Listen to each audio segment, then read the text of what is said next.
2,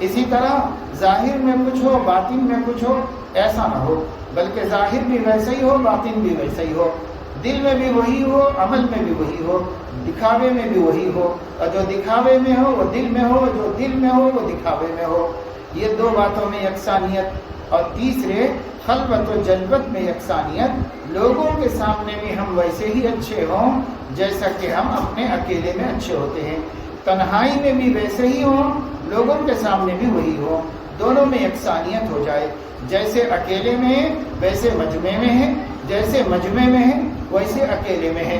خلوت اور جلوت کی یکسانیت، جب تین جگہوں پر ہم ایک دوسرے حال میں ایک جیسے ہوں گے تو اس کو کہا جاتا ہے کہ یہ بندہ صدیق ہے، یہ بندہ صدیق ہے، کیونکہ اس کے دل میں بھی اللہ رسول کی محبت ہے اور عمل بھی بتا رہا ہے کہ اللہ رسول کا محب ہے اور چاہنے والا ہے۔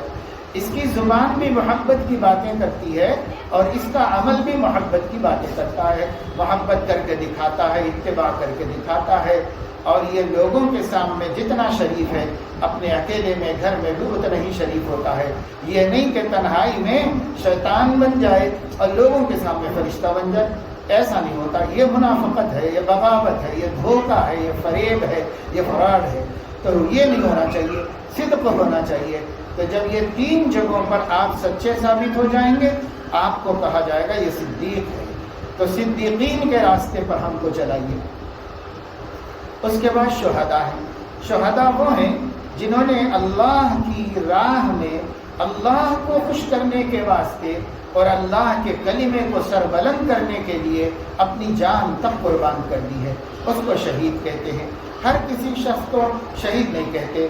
دنیا میں تو شہید جو ہے بیماروں کو بھی کہا جا رہا ہے اس زمانے کے اندر کہ فلاں شہید وطن ہے اور فلاں شہید ہے اور فلاں شہید قوم ہے، یہ ہے وہ ہے۔ لیکن اسلام میں جن کو شہید کہا گیا ہے یہ وہ لوگ ہیں جنہوں نے صرف اللہ کے کلمے کو بلند کرنے کے لیے، اللہ کے نام کو اونچا کرنے کے لیے صرف اللہ کی خوشی کے ارادے سے اپنی جان دے دی، جان بھی قربان کر دی۔ تو ایسے جان قربان کرنے والوں کو شہید کہتے ہیں۔ جیسے سیدنا حسین رضی اللہ تعالیٰ عنہ نے محض اللہ کے کلمے کو بلند کرنے کے واسطے، اللہ کی رضا اور خوشنودی کے واسطے اپنی جان بھی قربان فرما دی، اس کو شہید کہتے ہیں۔ اور جیسے سیدنا حسن رضی اللہ تعالیٰ عنہ نے راہ خدا میں جان قربان کر دی، ان کو شہید کہتے ہیں، کیونکہ دشمنوں نے انہیں زہر دے کے موت کی نیند سلا دیا، اس لیے حضرت حسن بھی شہید کہلاتے ہیں۔ اور ان کے ابو حضرت علی کرم اللہ وجہہ، انہیں بھی دشمنوں نے شہید کر دیا تھا، تو وہ بھی شہید ہیں۔ اسی طریقے سے حضرات حسنین کرام، حضرت حسن حضرت حسین رضی اللہ تعالی عنہما کے خالو جان حضرت عثمان رضی اللہ تعالیٰ عنہ بھی شہید مظلوم ہیں، ان کو بھی شہید کہا جاتا ہے۔ نہایت ظلم کے ساتھ ان کو بھی شہید کیا گیا۔ اسی طریقے سے اس امت کے دوسرے بڑے مسلمان سیدنا عمر فاروق رضی اللہ تعالیٰ عنہ بھی راہ خدا میں شہید ہوئے ہیں۔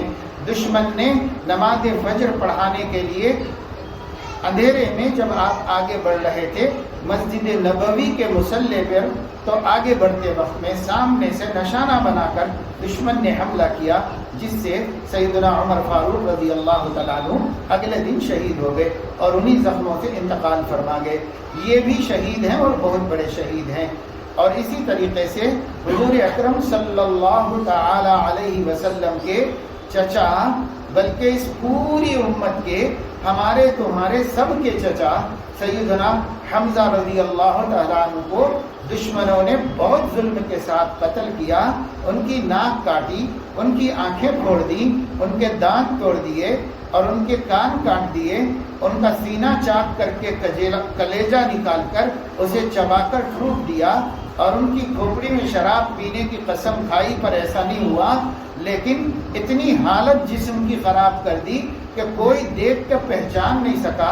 احد میں 70 مسلمان شہید ہوئے تھے، سب کو دیکھ کے پہچان لیا گیا، یہ فلاں صاحب ہیں، یہ فلاں صاحب ہیں، یہ فلاں صاحب ہیں، لیکن ہمارے اور ہمارے نبی کے چچا سیدنا حمزہ کو دیکھ کے کوئی بھی نہیں پہچان سکا یہ کس کی ڈیڈ باڈی ہے، یہ کون آدمی ہے، کوئی نہیں پہچان سکا۔ ان کی بہن حضرت صفیہ رضی اللہ تعالیٰ عنہ آئیں تو انہوں نے ان کی انگلیاں دیکھیں اور عرب کے قاعدے کے مطابق انگلیوں کے پوروں کے نشان سے پہچان کر فرمایا یہ میرا بھائی حمزہ ہے۔ حضور علیہ السلام دیکھنے آئے تو آپ کا کلیجہ تڑپ گیا، آپ کی روئیں روئیں کو غم ہوا، اور آپ نے قسم کھائی کہ میں 70 کافروں کا یہی حشر کروں گا جو انہوں نے میرے چچا کا کیا ہے۔ تو اللہ نے وحی نازل فرمائی ان عاقبتم فعاقبوا بمثل ما عوقبتم به ولئن صبرتم لهو خير للصابرين واصبر وما صبرك الا بالله ولا تحزن عليهم ولا تك في ضيق مما يمكرون ان الله مع الذين اتقوا والذين هم محسنون۔ حضور نے اپنے قسم کا کفارہ ادا کیا اور فرمایا میں اللہ کے لیے معاف ہی کر دیتا ہوں، جیسے ایک بھی سے ایک سے لینے کی اجازت ہے بدلہ، ایک سے بھی نہیں لوں گا۔ اللہ نے میرے لیے صبر کو پسند کیا ہے، میں صبر ہی کر لیتا ہوں۔ چنانچہ حضور علیہ السلام نے صبر کر لیا۔ تو یہ سید الشہداء کا خطاب حضور نے دیا، جو حضرت حمزہ سید الشہداء ہیں۔ اب آپ ہی سوچیں ہماری بہنیں، ہماری بیٹیاں، کہ کیا ہم صحابہ کے ساتھ انصاف کر رہے ہیں؟ اگر ہم صرف محرم میں 10 تاریخ کو سیدنا حسین کا ماتم کریں، ان کے نام سے کچھ قوالیاں سنا لیں، ان کے نام کے کوئی پروگرام جلسے کر لیں، ان کے نام سے شربت بنا کے بانٹ دیں اور ان کے نام کے روٹ کھا لیں، اپنا پیٹ بھر لیں، اور اس کے بعد کہیں کہ صاحب ہم نے شہداء اسلام کا حق ادا کر دیا۔ ہم کیسے شہداء اسلام کا حق ادا کر دیں؟ ارے بھائی، اسلام کا شہید ایک نہیں ہے۔ احد میں 70 صحابہ شہید ہوئے ہیں، 70 جلیل القدر صحابہ احد میں شہید ہوئے ہیں۔ احد پہاڑ کے دامن میں ایک جالی کے احاطے کے اندر صحابہ کرام کو ایک قبر میں 10 صحابہ کرام کو مدفون کیا ہوا ہے۔ وہیں پر سید الشہداء حضرت حمزہ رضی اللہ تعالی عنہ بھی مدفون ہیں۔ نبی نے ان کو شہیدوں کا سردار کہا ہے۔ کبھی کسی عورت کو یاد آئے حضرت حمزہ؟ کبھی کسی ہماری ماں کو، ہماری بہن کو، ہماری بیٹی کو حضرت حمزہ کا غم کرنے کی توفیق ہوئی؟ حضرت حمزہ کے لیے ایصال ثواب کرنے کی توفیق ہوئی؟ کبھی آپ کو ذہن میں بھی آیا کہ ایک شہید وہ ہے جس کو ہمارے حسنین کے نبی نے، ان کے نانا نے سید الشہداء کا لقب دیا ہے، وہ شہیدوں کے سردار قرار دیے گئے، یہ سید الشہداء۔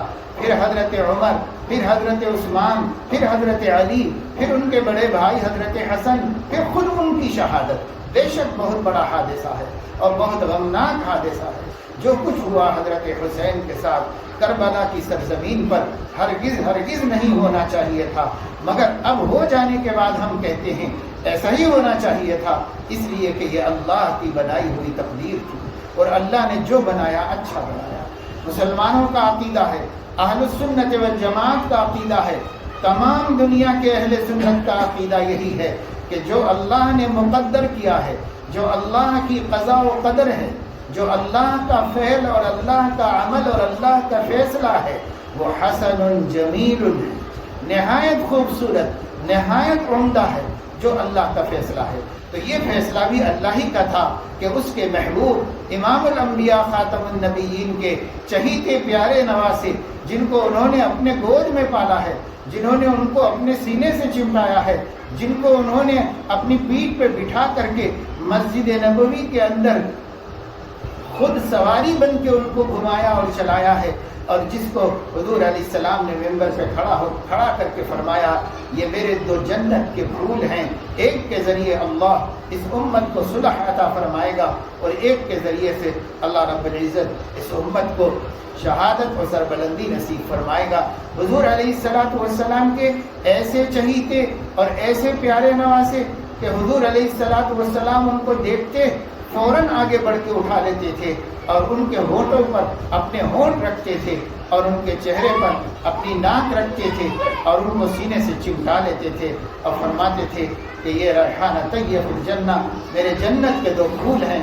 ایسے ان کے لیے اللہ نے طے کیا ہے اور تقدیر میں لکھ دیا تھا، ان کے پیدا ہونے سے بھی پہلے، زمانے کے بننے سے بھی پہلے اللہ نے تقدیر میں لکھ دیا تھا میرے نبی کے 2 نواسے چہیتے پیارے، ان میں سے ایک کو زہر کھلا کر موت کی نیند سلایا جائے گا اور ایک کو میدان کربلا میں لے جا کر بھوکا پیاسا رکھ کر ان کو شہید کر دیا جائے گا۔ آپ غور کریں، آپ سوچیں، اللہ کے نبی کے نواسے دین اسلام کی سربلندی کے لیے اور ظالموں کے ہاتھ سے اقتدار کو واپس لینے کے لیے اور اللہ کے نبی کا نظام شریعت نافذ کرنے کے لیے حضرت حسین رضی اللہ تعالیٰ عنہ نے بھوک اور پیاس کی شدت کے ساتھ اپنی جان اللہ تعالیٰ کو دے دی اور شہادت کا بلند مرتبہ حاصل کر لیا۔ اب اگر ہمارے دل میں ان کا درد اٹھتا ہے تو ہمیں کیا کرنا چاہیے؟ ہمیں یہ کرنا چاہیے کہ ہم بھی بھوکے پیاسے رہیں، اگرچہ کہ اسلام نے اس کی تعلیم نہیں دی۔ میں عقل کی بات کر رہا ہوں صرف۔ اگر عقل سے سوچیں کہ ایک ہمارا محبوب، ہمارا چہیتا، ہمارے نبی کا محبوب اور چہیتا، بلکہ ارض و سما اور کائنات کے ذرے ذرے کا چہیتا، اس کو دشمنوں نے بھوک اور پیاس کی حالت میں اللہ تک حوالے کر دیا اور موت کی نیند سلا دیا، شہادت کا جام نوش کرنے پر مجبور کر دیا، تو یاد آئی تو ہم بھی تو بھوکے پیاسے رہیں۔ یہ کون سی یاد ہے کہ وہ تو پیاس کی شدت سے جان دے بیٹھے اور ہم لوگ دودھ کا شہد بنا کر کے اور اس میں مغزیات ڈال کر کے کھا رہے پی رہے ہیں۔ اور یہ کیسی محبت ہے کہ انہوں نے تو پیاس بھوک کی حالت میں خالی پیٹ شہادت کا جام نوش کر لیا اور اللہ کے حضور حاضر ہو گئے، اور ہم اصلی گھی ڈال کر، پیور مغزیات ڈال کر روٹ بنا بنا کے کھا رہے ہیں۔ یہ تو نفس پرستی نہیں تو اور کیا ہے؟ یہ تو کوئی محبت نہیں ہے۔ ارے بھوکے کے خاطر بھوکے رہ کے بتاؤ، کم سے کم روزے ہی رکھ لو ان کے نام سے، اور اگر پیاسے کے خاطر پیاسا تو رہ کے بتاؤ۔ یہ کون سا طریقہ ہے کہ کوئی تو اپنی جان قربان کر بیٹھے اور کوئی جو ہے پیٹ پوجا کے اندر ان کے نام میں مصروف رہے؟ یہ لاؤ کھاؤ حسین کے نام پہ، یہ حسین کے نام پہ کھاؤ، یہ حسین کے نام پہ کھاؤ، یہ حسین کے نام پہ پیو، یہ حسین کے نام پہ، سب حسین کے نام پہ پیٹ پوجا ہو رہی ہے۔ یہ کون سی محبت ہے؟ یہ کون سی محبت ہے بھائی؟ تمہارے ساتھ کوئی ایسا کرے تو محبت مانو گے کیا؟ تمہاری موت ہو جائے اور تمہارے بچے گھر میں دعوت رکھیں اور لاش بازو رکھ کے کھاتے پیتے رہیں اور دوستوں کو بلا کر کے دعوتیں اڑائیں اور میٹھے بنیں اور کھلائے جائیں اور کھائے جائیں اور شربتیں بانٹے جائیں، آپ سمجھتے ہو کہ یہ آپ کے بچوں کی وفاداری ہے؟ اگر آپ کی لاش گھر میں رکھ کے آپ کے بچے یہ کرتے ہوں تو آپ اس کو وفاداری سمجھو گے؟ یہ سمجھو گے کہ بچوں کے دلوں سے ماں کی محبت ہی نکل گئی؟ کیا سمجھو گے آپ؟ جو چیز عقل سے سوچو، میں دین کی بات نہیں کر رہا ہوں، میں عقل کی بات کر رہا ہوں، عقل سے بھی سوچو تو جو کچھ کیا جا رہا ہے یہ حب حسین نہیں ہے، یہ تو حسین سے بالکل لا تعلقی کی علامت ہے کہ وہ تو مرے مصیبت میں ہم اپنا کام کریں گے، تو کوئی تعلق ہی نہیں ہے، ایسے لوگ کر رہے ہیں۔ سوچو اور کرو۔ حضرت حسین یقیناً شہید مظلوم ہیں اور ہمارے لیے اسوہ حسنہ بن گئے۔ کیا سکھایا حضرت حسین نے امت کو؟ یہ سکھایا اس دین کی سربلندی کے لیے، اللہ کے کلمے کو بلند کرنے کے لیے جان کیا چیز ہے ہم قربان کر دیں گے۔ جو مال مانگو تو مال حاضر، اور جو جان چاہو تو جان دے دیں۔ ہمارے پاس کیا ہے؟ یہ جان بھی تو اللہ کی دی ہوئی، اگر اللہ کے نام پہ نہیں تو کس کے نام پہ دیں گے؟ ہم اللہ ہی کے نام پہ قربان کریں گے۔ اس لیے یہ شہادت وہ مقام ہے جس کے بارے میں سیدنا محمد رسول اللہ صلی اللہ علیہ وسلم نے ارشاد فرمایا، صحیح بخاری میں حدیث ہے، والذی نفسی بیدہ لوددت ان اقاتل فی سبیل اللہ ثم اقتل فاحیا ثم اقتل ثم احیا ثم اقتل ثم احیا۔ اس ذات کی قسم جس کے قبضے میں میری جان ہے، میرے دل کی تمنا اور آرزو یہ ہے کہ مجھے راہ خدا میں جہاد کا موقع ملے اور اس جہاد میں شہید کر دیا جاؤں، پھر زندگی ملے، پھر لڑوں اور شہید ہو جاؤں، پھر زندگی ملے، پھر لڑوں اور شہید ہو جاؤں، پھر زندگی ملے، پھر لڑوں اور شہید ہو جاؤں۔ شہادت وہ مقام ہے جس کی تمنا امام الانبیاء خاتم النبیین نے کی ہے، جن سے بڑا مقام کسی اور کا نہیں، انہوں نے بھی کی۔ شرائع حدیث نے یہاں بحث اٹھائی ہے کہ نبی تو نبوت کے مقام پر ہے، شہادت کا مقام اس کے نیچے ہے، پھر نبی اپنے سے نیچے والے مقام کی تمنا کیوں کر رہے ہیں؟ اس بحث کو اٹھایا ہے اور اس کے بہت سے جوابات دیے ہیں، اور اس کا ایک جواب یہی دیا ہے کہ بے شک نبی جس مقام پہ تھے، خاص طور سے ہمارے نبی، وہاں تو دوسرا نبی بھی نہیں پہنچ سکتا، اس مقام پر جہاں فرشتہ بھی نہیں پہنچ سکتا اس مقام پر تھے۔ اس کے باوجود شہادت کا مقام جو ان سے نیچے کا مقام ہے، اس کی تمنا اس لیے کر دی کہ اس امت کو پتہ چلے کہ شہادت دوسروں کے لیے اور امت کے لیے کتنا بڑا مقام ہے، کہ نبی بھی اس کے حصول کی آرزو، اتنا بڑا مقام ہے۔ جیسے پہلے زمانے کے انبیاء نبی ہونے کے باوجود جب ان کو پتہ چلا کہ اللہ کے ایک آخری اور محبوب اور لاڈلے نبی آنے والے ہیں، تو ان کے دلوں میں تمنا جاگی کہ ہم کاش ان کے امتی ہوتے۔ یہ تمنا جاگی ان کے دلوں میں۔ کیوں؟ اس لیے نہیں کہ امتی بننا نبی بننے سے بڑی چیز ہے، نہیں، ان کا ہی مقام بڑا تھا، مگر حضور علیہ السلام کی نسبت کی حصول کی خاطر ان کے دل میں یہ تمنا اور آرزو پیدا ہوئی۔ ایسے ہی ہمارے نبی کے دل میں یہ آرزو پیدا ہوئی کہ کاش میں شہید ہوتا اور بار بار شہید کیا جاتا، کیونکہ شہید سے اللہ کو بڑی محبت ہے۔ ہمارے نبی تو محبت، اللہ کی محبت کے چھوٹے سے چھوٹے کام کو بھی نہیں چھوڑتے تھے، اس کی کوشش کرتے تھے کہ یہ بھی کر لوں جو اللہ کو پسند ہے، یہ بھی میں کر لوں جو اللہ کو پسند ہے۔ جیسے سلام میں پہل کرنا پسند ہے، تو ہمارے نبی کبھی چوکتے نہیں تھے، کسی کو موقع ہی نہیں ملا زندگی میں کہ وہ پہل کر کے ان کو سلام کرے، وہی سلام کر لیتے تھے اپنے اصحاب کو۔ تو ایک ثواب کی چیز تھی، چھوڑا نہیں حضور علیہ السلام نے کبھی اس کو۔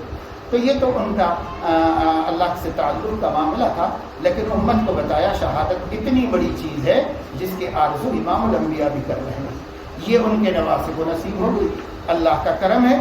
اب آپ سوچیں، اس فضیلت کو جاننے کے بعد اور اس مرتبے کو جاننے کے بعد کہ حدیث میں آیا ہے شہید کا پہلا قطرہ خون کا زمین پر گرنے سے پہلے اس کی بخشش کر دی جاتی ہے، اور ہر قطرے سے اس کے درجے بلند کیے جاتے ہیں۔ تو یہ کتنا بڑا مقام ہے شہید کا۔ شہید کو مردہ کہنے سے منع کر دیا گیا، لا تقولوا لمن يقتل في سبيل الله اموات بل احیاء۔ اب اگر اس کے بعد کوئی ان کو مردہ کہتا ہے تو قرآن کا انکار کرتا ہے، بلکہ ان کو زندگی دی گئی ہے، وہ زندہ ہیں۔ احیاء زندگی جمع ہے، وہ سب زندہ ہیں، جتنے شہداء ہیں وہ زندہ ہیں۔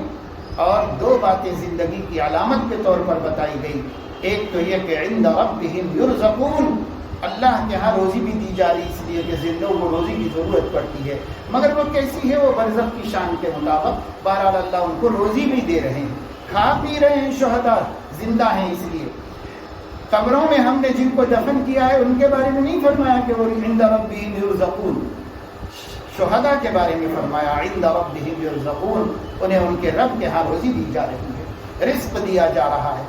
اور دوسری بات یہ فرمائی وَلَٰكِن لَا تَشْعُرُونَ، تم لوگوں کو ان کی حیات سمجھ میں نہیں آتی، مگر میں بول رہا ہوں کہ وہ حیات ہیں، اس لیے یہی کہو کہ وہ زندہ ہیں، اور وہ زندہ ہیں۔ تو شہید تو ہمیشہ کے لیے زندہ کر دیا گیا، ایک دفعہ اس دنیا کی جان کو دینے کے بعد اب اس کو زندگی ابدی عطا کر دی گئی، اسے زندہ جاوید کہتے ہیں۔ اس لیے کہا گیا ہے کہ ہم زندہ جاوید کا ماتم نہیں کرتے، اور جو ماتم کرتے ہیں ان کو زندہ نہیں مانتے۔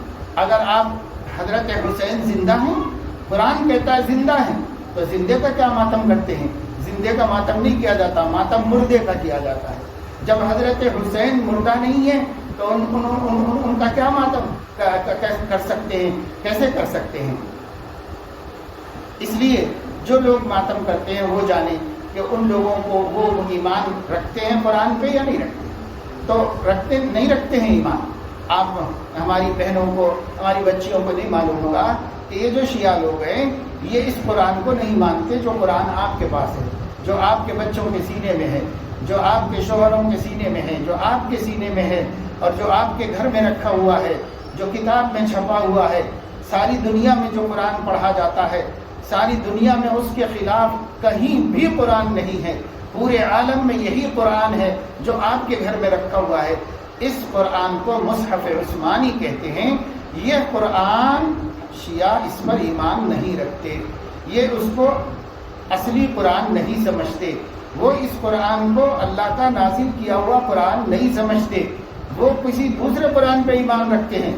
اسی وجہ سے ہو سکتا ہے لا تقولوا لمن يقتل في سبيل الله اموات پر بھی ان کا ایمان نہیں ہوگا، اور وہ حضرت حسین کو یہ سمجھتے ہوں گے کہ مر گئے، لیکن ہم اہل السنت والجماعت یہ سمجھتے ہیں کہ وہ زندہ ہو گئے، وہ مر نہیں گئے، وہ جو زندگی تھی اس سے بھی اعلیٰ درجے کی زندگی سے زندہ کر دیے گئے اللہ تعالیٰ کے ہاں، لہذا وہ روزی کھا رہے ہیں، وہ اللہ کی امانت میں ہیں، ان کی روحیں جنت کے اندر لٹکی ہوئی قندیلوں کے اندر چمک رہی ہیں، دمک رہی ہیں، اور اللہ رب العزت نے ان کی بخشش کر دی ہے، اللہ نے ان کو بلند مقام دے دیا ہے۔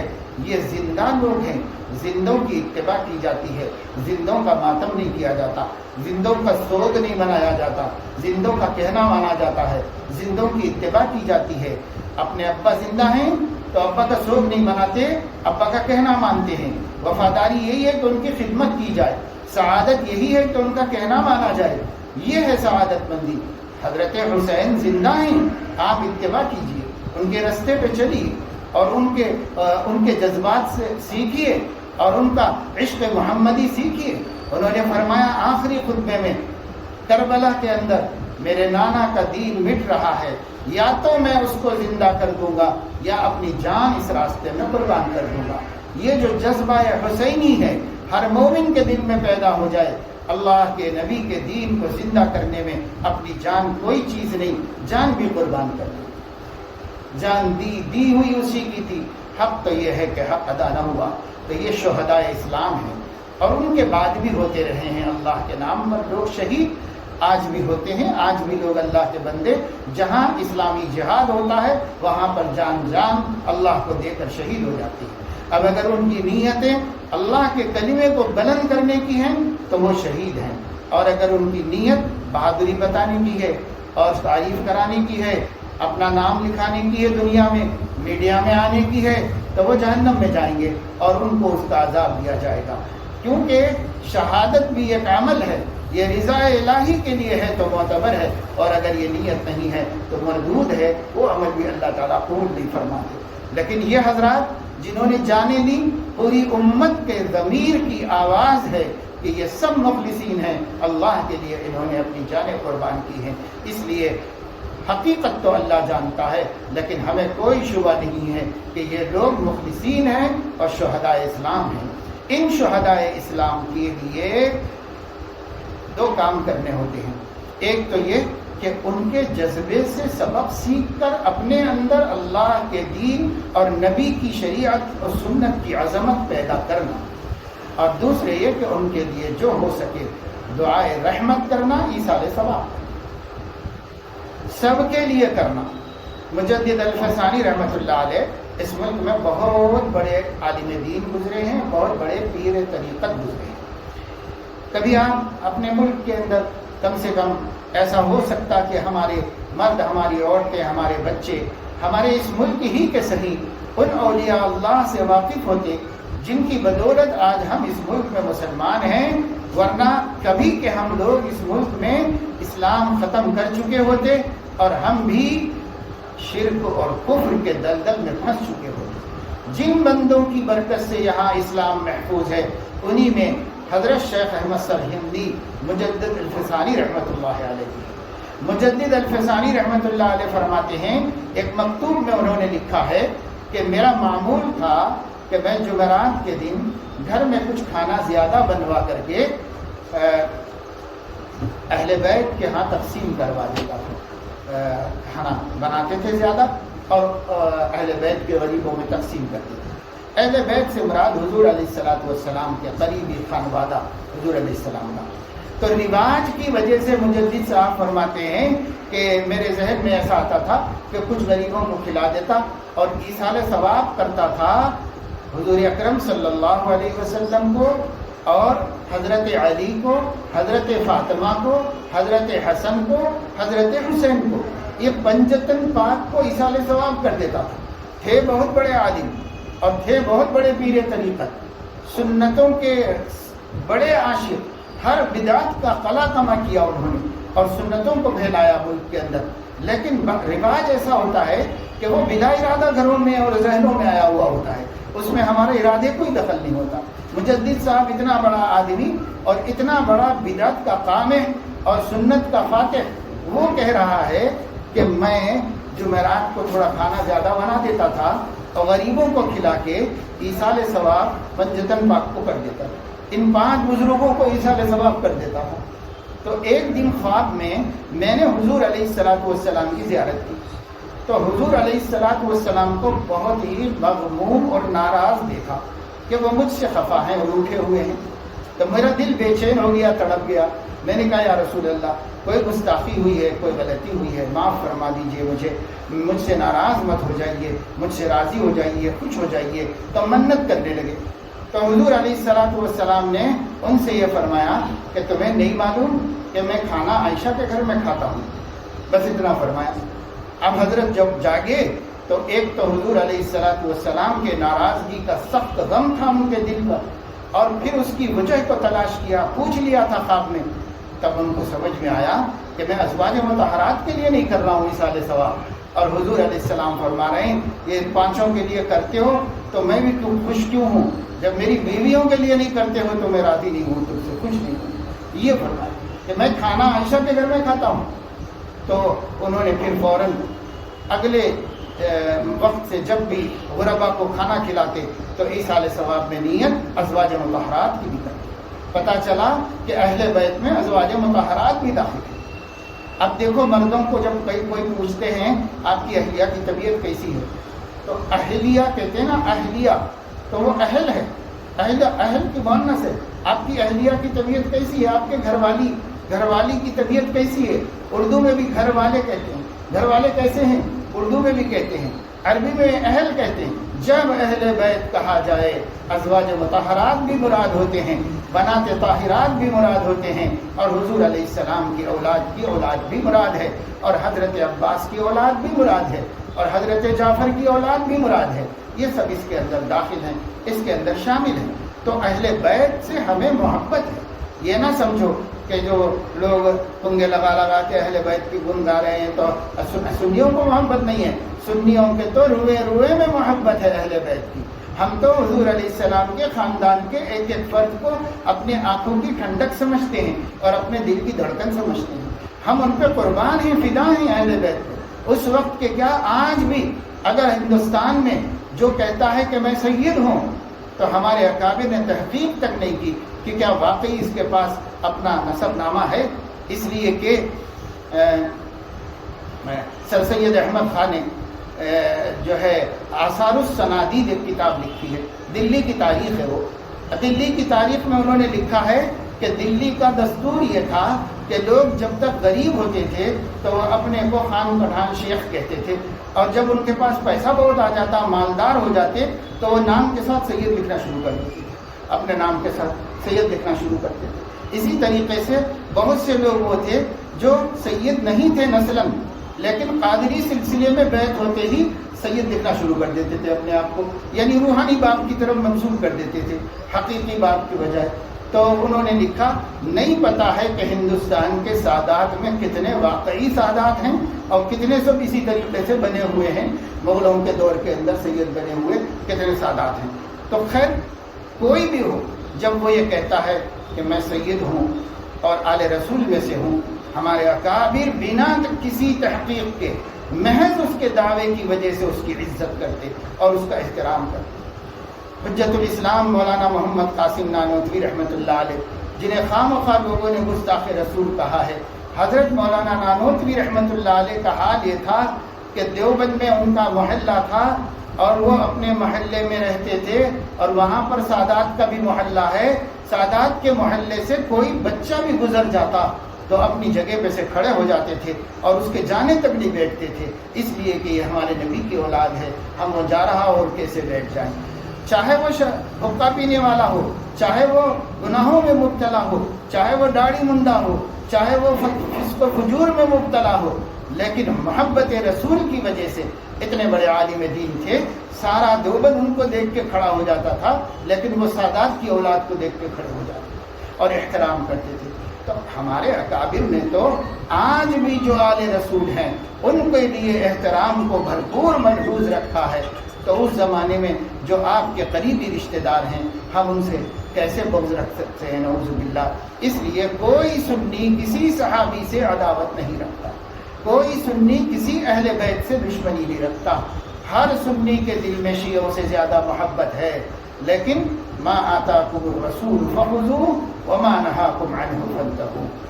اس محبت کے ادا کرنے اور ظاہر کرنے کا جو طریقہ نبی نے سکھایا ہے اسے لے لو، جو طریقہ نبی نے نہیں دیا اسے چھوڑ دو۔ لوگوں نے پیدا کیا ہے وہ طریقے ہمیں نہیں چاہیے، جو طریقہ نبی نے دیا، جو کتاب و سنت میں ہے وہی طریقہ لے لو اور اسی کے مطابق اظہار محبت کرو۔ اور چوتھا نمبر ہے صالحین کا۔ صالحین کہتے ہیں صالح اس کو کہتے ہیں، صالح اس کو کہتے ہیں جو پہلے درجے میں مومن ہو، مومن کو صالح کہتے ہیں، اور پھر مومن کے بعد متقی کو اعلیٰ درجے کا صالح کہتے ہیں۔ یہاں وہ لوگ مراد ہیں جو مومن بھی ہیں اور اعلیٰ درجے کے صالح بھی ہیں، یعنی دین پر عامل الصالحات پر پورا عمل کرنے والے ہیں، یہ لوگ صالحین ہیں۔ اب یہ امت کو اللہ تعالیٰ نے 4 طبقوں میں بیان فرمایا، انبیاء، صدیقین، شہداء، صالحین۔ بس یہ 4 قسم کے لوگ پہلے بھی تھے، یہی 4 قسم کے لوگ اب بھی ہیں۔ اللہ کے ہاں کوئی 5واں خانہ نہیں ہے، یہی 4 خانوں میں اللہ نے اپنے بندوں کو بانٹ رکھا ہے، اللہ رب العزت نے۔ اور یہ سب بندے وہ ہیں جن پر اللہ نے اپنا انعام فرمایا۔ انعام یہی فرمایا کہ ان کو نبوت دے کے انعام فرمایا، ان کو شہادت دے کے انعام فرمایا، ان کو صدیق بنا کے انعام فرمایا، ان کو صالح اور ایمان والا بنا کر انعام فرمایا۔ اولئک الذین انعم اللہ علیہم من النبیین والصدیقین والشہداء والصالحین وحسن اولئک رفیقا۔ اب آپ کو سمجھ میں آیا کہ جو ہم ہر نماز میں اور ہر نماز کی ہر رکعت میں اہدنا الصراط المستقیم کہتے ہیں، صراط الذین انعمت علیہم کہتے ہیں، تو کس کے راستے کی دعا مانگتے ہیں؟ انبیاء کا راستہ، صدیقین کا راستہ، شہداء کا راستہ، صالحین کا راستہ۔ اور اب ہم محرم کے نام پر، شہادت کے مہینے کے نام پر اور آنے والے مہینے کو 13 تیزی کا نام دے کر، بلاؤں کے اترنے کا مہینہ قرار دے کر، ان 2 مہینوں کو منحوس مہینے بنا کر کے وہ جو ہم گناہ کبیرہ کر رہے ہیں، یہ نہ انبیاء کا طریقہ ہے، نہ شہداء کا، نہ صالحین کا اور نہ صدیقین کا۔ تو پھر اس میں سے نکل گئے تو 5واں کوئی نہیں ہے جو جنت میں جانے اور اللہ کو خوش کرنے والا ہے، یہی 4 لوگ ہیں، انہی 4 میں ہم کو رہنا رہے گا۔ کسی ہمارے نبی نے اس عقیدے کو نہیں دیا ہے، صدیقین کا یہ عقیدہ نہیں تھا، شہداء کا یہ عقیدہ نہیں تھا، صالحین کا یہ عقیدہ نہیں تھا، نہ حضرت علی کا تھا، نہ حضرت حسین کا تھا، کسی کا یہ عقیدہ نہیں تھا۔ تو پھر آپ نے کہاں سے یہ عقیدہ لایا ہے؟ اور اگر آپ یہ سب کچھ کر رہے ہیں تو اللہ کے نبی کے دین کو مٹا رہے ہیں، اور جو اللہ کے نبی کا دین مٹائے وہ اپنے دعوے میں تو کتنا بڑا عاشق اپنے کو کہہ رہا ہو، اللہ کی نظر میں مبغوض علیہم میں ہے، ضالین میں ہے، بھٹکے ہوئے میں ہے، ایمان والوں میں نہیں، صالحین میں نہیں، شہداء میں نہیں، صدیقین میں نہیں، انبیاء میں تو خیر ہو ہی نہیں سکتا کوئی حکمت نہیں، لہذا اس میں کسی سے بھی نہیں۔ اس لیے میری بہنوں اور بچیوں، اللہ کے نام پر توبہ کرو تمام بدعات سے، تمام خرافات سے، تمام رسوم و رواج سے۔ سنیوں کے سماج میں جو روافض اور شیعوں سے طریقے آگے ہیں، دستبردار ہو جاؤ، ان طریقوں کو گھر بدر کر دو، گھر سے نکال باہر کرو اور اللہ سے ایک دفعہ سچی توبہ کر دو۔ اللہ پاک غلطیاں ہوئیں کہ ہم نے نبی کی سنت کے خلاف زندگی گزاری، اب ہم نبی کے طریقے پہ چلنا چاہتے ہیں، نبی کی تعلیم پہ جینا چاہتے ہیں، شریعت و سنت کا دامن مضبوطی سے تھامے رہنا چاہتے ہیں، یہ ہم چاہتے ہیں۔ اللہ ہماری مدد فرمائیے، ہمیں ہمت دیجیے کہ ہم زمانے کے رواجوں کو جو اسلام اور سنت کے خلاف ہیں، ہم توڑ دیں، ختم کر دیں۔ حضور نے یہ بوجھ ہمارے گردنوں سے نکال دیا تھا، ہم پھر ڈال دیے ہیں، اب پھر نکال کے اس کو پھینک دیں۔ حضور نے فرمایا حجۃ الوداع میں کہ میں نے جاہلیت کی سب رسمیں اپنے پیروں تلے کچل دی ہے، اب کوئی اس کو اٹھانے کی کوشش نہ کرے۔ وہ ساری مردہ رسمیں پہلے شیعوں نے نکالی، پھر اب مسلمانوں نے اور سنیوں نے بھی اس کو کھڑا کر دیا، جن کو حضور نے اپنے پیروں تلے کچل دیا تھا۔ تو اس وجہ سے ہمیں چاہیے کہ ہم سچی توبہ کریں، سچی توبہ ہی ہمارا راستہ ہے۔ جب توبہ کریں یو ٹرن لے لیں، واپس نبی والے راستے پر آ جائیں، واپس صحابہ والے راستے پر آ جائیں، واپس محدثین اور فقہاء اور صوفیاء اور علماء کے راستے پر آ جائیں۔ یہی راستہ سیدھا راستہ ہے جس کو حضور نے فرمایا ان ھذا صراطی مستقیما فاتبعوہ ولا تتبعوا السبل فتفرق بکم عن سبیلی۔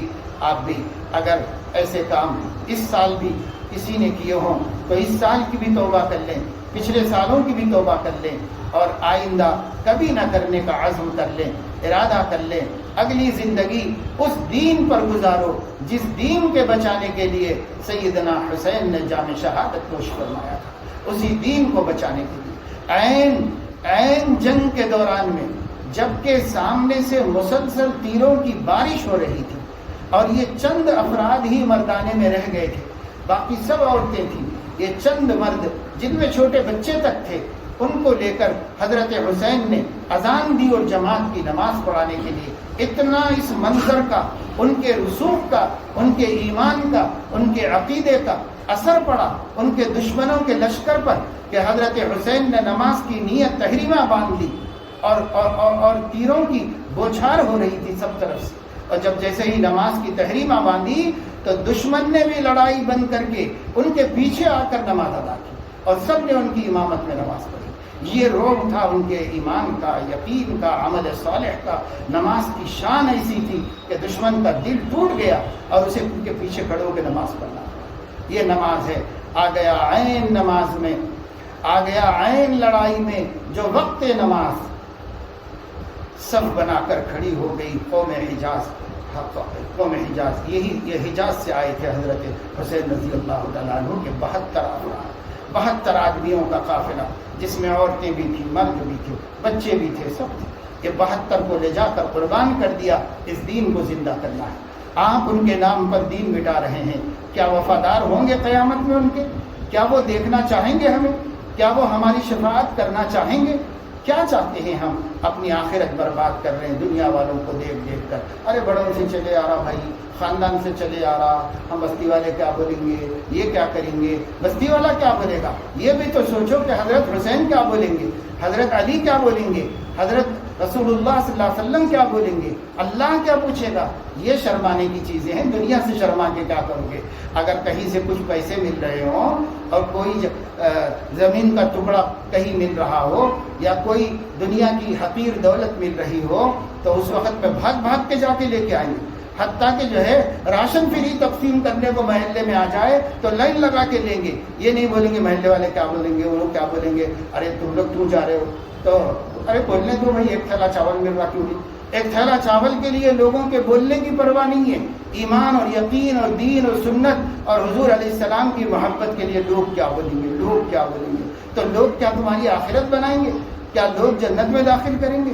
کیا لوگ تمہاری نجات کا سبب بنیں گے؟ لوگ کیا ہیں بھائی؟ وہ کوئی اتھارٹی ہے کیا؟ اللہ کے لیے جینا سیکھو، اللہ کے لیے مرنا سیکھو۔ الحب فی اللہ والبغض فی اللہ، اللہ ہی کے لیے جینا، اللہ ہی کے لیے مرنا۔ ان صلاتی ونسکی ومحیای ومماتی للہ رب العالمین لا شریک لہ۔ اس لیے اس کا آپ سب اہتمام کریں۔ ان پروگراموں کا مقصد شعور بیدار کرنا ہوتا ہے، جن غلطیوں پر ہم چل رہے ہیں اس سے باخبر کرنا ہوتا ہے، تاکہ مرنے سے پہلے زندگی میں ہم اپنے آپ کو صحیح راستے پر چلائیں اور صحیح راستے پر ڈال لیں۔ اور صحیح راستہ ہمارے نبی کا راستہ ہے، اور کوئی چیز صحیح راستہ نہیں ہو سکتا۔ ہمارے نبی کا راستہ اور ہمارے نبی کے صحابہ کا راستہ، بس یہی سیدھا راستہ ہے، اسی پر ہم کو چلنا چاہیے۔ اللہ تعالی مجھے آپ کو سب کو توفیق عمل نصیب فرمائے۔